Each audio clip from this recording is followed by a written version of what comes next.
Hai semuanya, Assalamualaikum. Jumpa lagi di dapur Ibu Acep. Kali ini aku mau buat ide jualan sekaligus cemilan, yaitu kolak. Kolak yang cukup simple banget. Ini bisa dijual dengan harga 5 ribuan saja. Penasaran cara buatnya? Yuk langsung aja kita mulai. Siapkan 100 gram candil kotak seperti ini. Kalau di tempatku namanya ini candil kotak. 100 gram aku beli dengan harga Rp4.000 aja. Nah, seperti ini, atau kalian bisa juga menggunakan mutiara. Lalu ini kita akan merebusnya. Di sini aku juga sudah panaskan air. Lalu kita masukkan candil kotaknya dan masak dengan metode 5-37. 5 menit direbus, 30 menit matikan apinya, lalu kita tutup, nanti 7 menit kita masak lagi.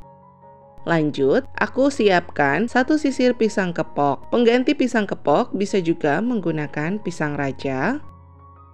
Berikutnya, pisang kepoknya ini kita kupas. Hasil yang sudah dikupas jadinya akan seperti ini. Setelah dikupas, kita potong sesuai selera aja. Di sini aku memotongnya dengan bentuk miring seperti ini.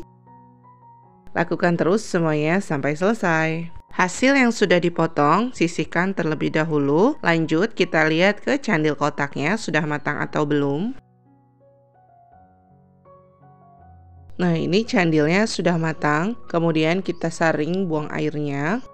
Seperti ini hasilnya, candil yang sudah matang dan sudah aku saring. Lanjut, ini aku sisihkan terlebih dahulu. Di sini aku sudah siapkan 4 ubi dan ini sudah aku kupas lalu aku potong kotak seperti ini. Lanjut, panaskan 4 liter air. Lalu ini ubinya kita masukkan aja.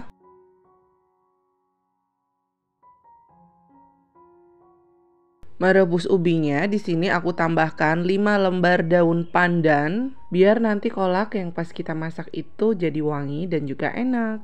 Ini kita masak sampai mendidih, biar cepat mendidih, jadi kita tutup aja pakai tutup pancinya. Nah, ini udah mendidih, udah seperti ini. Langkah selanjutnya, kalau sudah mendidih seperti ini, masukkan 200 gram kolang-kaling. Lalu kolang-kaling ini kita potong kecil-kecil, jadi satu bagian kolang-kaling ini kita potong menjadi 4 bagian. Selanjutnya di sini kita masak lagi, tunggu sampai mendidih. Kalau sudah mendidih, masukkan 500 gram gula merah.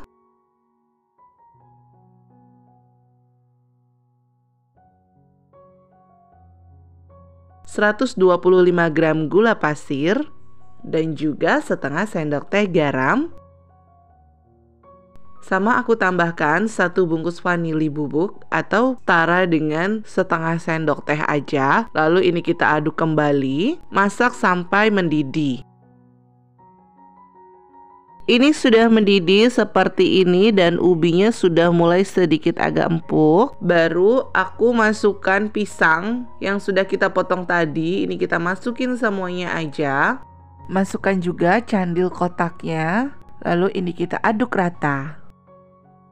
Lanjut, berikutnya kita tuangkan 1 liter santan kental. Lalu ini kita aduk rata. Masak sampai semuanya matang, koreksi rasa. Jika kurang manis, kalian bisa tambahkan lagi gula merah ataupun gula pasir. Ini sudah matang, sudah mendidih, pisangnya juga sudah empuk, ubinya juga sudah empuk. Kemudian kita matikan apinya, siap untuk disajikan. Untuk saran penyajiannya, jika kalau kita pengen jual, di sini aku menggunakan cup gelas ukuran 14 oz. Lalu ini kita isi satu persatu, disesuaikan aja. Selanjutnya bisa juga kita tutup pakai tutup datar seperti ini. Nah, hasilnya sudah jadi seperti ini, sudah siap jual. Ini sangat menguntungkan dan yang pastinya cocok banget dijadikan ide jualan di bulan puasa. Atau kalian bisa variasikan lain dengan ditambahkan es batu, jadinya es colding alias kolak dingin. Sampai di sini dulu ya ide jualan dari dapur Ibu Acep. Untuk harga jual disesuaikan aja. Selamat mencoba, sampai jumpa di resep selanjutnya. Terima kasih sudah menonton video ini. Jangan lupa subscribe dan bagikan resep ini ke sosial media kalian semua.